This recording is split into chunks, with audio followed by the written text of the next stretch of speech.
ওকে, শুরু করলাম। তো তোমার ম্যাথ বোঝার আগে কয়েকটা জিনিস বুঝতে হবে। আই গেস তুমি মিন বুঝো। মিন মানে হচ্ছে কি, তোমার যতগুলো নাম্বার দেওয়া আছে, ধরো 1 2 3 4 5 6, এগুলার সাম করে দেন এগুলোকে কতটা কোয়ান্টিটি, 1 2 3 4 5 6 ছয়টা নাম্বার আছে, 6 দিয়ে ডিভাইড করলে যেটা পাওয়া যায় সেটাকে বলা হয় আমার কি, মিন বা অ্যাভারেজ। এটাকে আমরা কি দিয়ে ডিনোট করি? জেনারেলি ডিনোট করি আমরা এক্স বার দিয়ে। ওকে, আর একটা হচ্ছে কি আমার স্ট্যান্ডার্ড ডেভিয়েশন। স্ট্যান্ডার্ড ডেভিয়েশনটা কি? স্ট্যান্ডার্ড ডেভিয়েশনটা হচ্ছে সেই মানটা, ধরো স্ট্যান্ডার্ড ডেভিয়েশনের মান হচ্ছে কত, 1.9। ওকে, এটা দ্বারা কি বুঝায় তোমার স্ট্যান্ডার্ড ডেভিয়েশন দিয়ে? ধরো তোমার মিন হচ্ছে, ধরো 80, ঠিক আছে? তোমার মিন হচ্ছে, ধরো এক্স বারের মান হচ্ছে, মিন হচ্ছে 80, আর তোমার স্ট্যান্ডার্ড ডেভিয়েশন হচ্ছে তোমার 1.9। মানে তোমার যেই ভ্যালুগুলো আছে, ধরো যেই ভ্যালুগুলো থাকবে, র্যান্ডম ভ্যালুগুলো থাকবে, 18, 80, 85, এরকম যে ভ্যালুগুলো থাকবে, এই ভ্যালুগুলোর রেঞ্জ কি, মানে তোমার মিন থেকে প্লাস মাইনাস 1.9। মানে স্ট্যান্ডার্ড ডেভিয়েশন দ্বারা বোঝাচ্ছে যে তোমার এই যে ভ্যালুগুলা, এই ভ্যালুগুলা মিন থেকে কতটুকু আগে অথবা পিছে হয়। তোমার মিন থেকে তোমার ভ্যালুগুলা 1.9 বেশি হইতে পারে, কম হইতে পারে। তো স্ট্যান্ডার্ড ডেভিয়েশন তোমাকে এটাই রিয়েলাইজেশন করায় যে তোমার মিন ভ্যালু থেকে তোমার এক্সাক্ট ভ্যালুগুলা কতটুকু বেশি এবং কতটুকু কম হতে পারে। ওকে, স্ট্যান্ডার্ড ডেভিয়েশন হয়তো বুঝতে পারছো। এবার আসি আমরা স্ট্যান্ডার্ড ডেভিয়েশনের কোএফিসিয়েন্ট বা coefficient of variance. Coefficient of variance মানে কি? স্ট্যান্ডার্ড ডেভিয়েশন দ্বারা বোঝাচ্ছে কি, ধরো তোমার এভারেজ 80, তোমার প্লাস মাইনাস 1.9, মানে তোমার এটা হচ্ছে স্ট্যান্ডার্ড ডেভিয়েশন। তো এই স্ট্যান্ডার্ড ডেভিয়েশনটা তোমাকে বোঝাবে যে তোমার কতটুকু ডিফারেন্স আছে আগের যে ভ্যালুগুলো, ধরো 81 আছে, কোনটাতে কোনটাতে 82 আছে, কোনটাতে 83 আছে, এগুলোর মিন তোমার হচ্ছে 80। তো 80 থেকে কতটুকু ডিফারেন্স হচ্ছে, এটা তোমার হচ্ছে standard deviation. Then coefficient of variance. Coefficient of ভেরিয়েন্সটা তোমাকে নির্দেশ করে যে তোমার কত পার্সেন্ট মিন থেকে তোমার কত পার্সেন্ট ভেরিয়েশন আছে, এটা পার্সেন্টেজ আকারে প্রকাশ করাটা হচ্ছে তোমার ভেরিয়েন্স। মানে তোমার ভেরিয়েন্স হচ্ছে, ধরো স্ট্যান্ডার্ড ডিফারেন্স হচ্ছে 1.9, তোমার মিন হচ্ছে মনে করো তোমার কত, 80। তো এটা যদি পার্সেন্টেজ আকারে প্রকাশ করে, এটা হচ্ছে তোমার কোএফিসিয়েন্ট অফ ভেরিয়েন্স, মানে হচ্ছে কতটুকু সহগ আকারে চেঞ্জ হচ্ছে, এটা হচ্ছে তোমার কোএফিসিয়েন্ট অফ ভেরিয়েন্স। ওকে, তারপর স্ট্যান্ডার্ড এরর অফ মিন, মানে তুমি একটা র্যান্ডম সেট অফ এক্সাম্পল নিয়েছো, 80, 81, 82, 83, একটা সেট নিয়েছো, এই সেটের মধ্যে কতটুকু তুমি ইরর অ্যালাউ করতে পারবে, এটাই ক্যালকুলেট করাটাকে বলা হচ্ছে standard error of mean. Standard error of মিনটাকে কিভাবে ক্যালকুলেট করা হয়, তুমি যে স্ট্যান্ডার্ড ডেভিয়েশনটা এখানে ক্যালকুলেট করবা, এটা কিভাবে ক্যালকুলেট করবা ওটা আমি নেক্সট ভিডিওতে বুঝিয়ে দিচ্ছি। স্ট্যান্ডার্ড ডেভিয়েশনটাকে রুট এন, মানে হচ্ছে তোমার কতটুকু কোয়ান্টিটি আছে, কতটা কোয়ান্টিটি আছে, ওই কোয়ান্টিটি রুট দিয়ে ভাগ করলে হয়ে যাবে। ওকে, এতটুকু বোঝা গেছে। দেন আছে কনফিডেন্স অফ ইন্টারভাল, মানে তোমার যে র্যান্ডম ভ্যালুগুলো আছে, এই র্যান্ডম ভ্যালুগুলা তোমার কত থেকে কত রেঞ্জের মধ্যে ভেরি করবে। ধরো তোমার এই রেঞ্জটা ধরো 80, 89, তুমি এটা কত থেকে কততে ভেরি করতেছে, তোমার এটা ভেরি করতেছে ধরো 89 থেকে 83।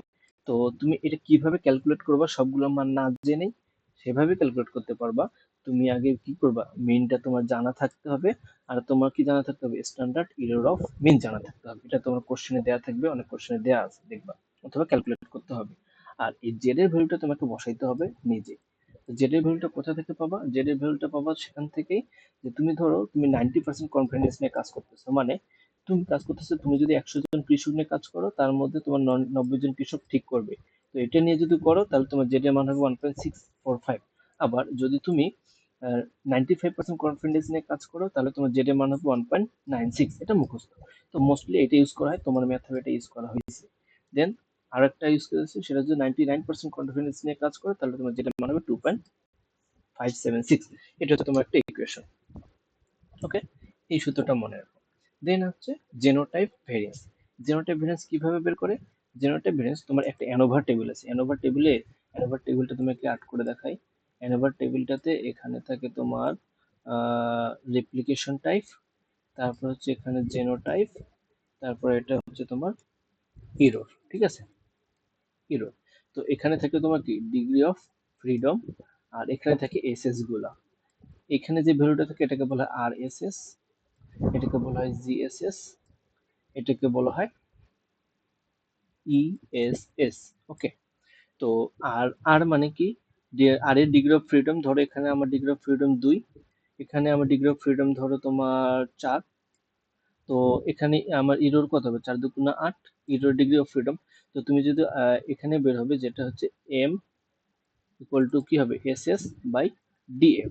মানে তোমার যদি এই যে এস এস গুলোকে যদি ডিগ্রি অফ ফ্রিডম দিয়ে ভাগ দাও, তাহলে যেটা পাবা সেটা হচ্ছে আমার সেটার মিন সাম অফ স্কোয়ার।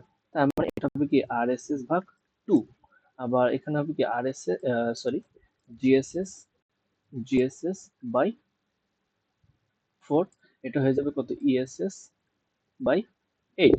এটার নাম হচ্ছে তোমার কি, বলো, রুট মিন সাম। তারপর হচ্ছে এটা কি, জেনোটাইপ, রুট মিন না, সরি, এটা হচ্ছে রেপ্লিকেশন মিন স্কোয়ার, এটা হচ্ছে জিনোটাইপ মিন সাম, আর এটা হচ্ছে তোমার এরো মিন সাম। সো তুমি যদি জিনোটাইপ ভেরিয়েন্স বের করতে চাও, তো জিনোটাইপ ভেরিয়েন্স কে ডিনোট করা হয় কি, ডেল স্কোয়ার জি।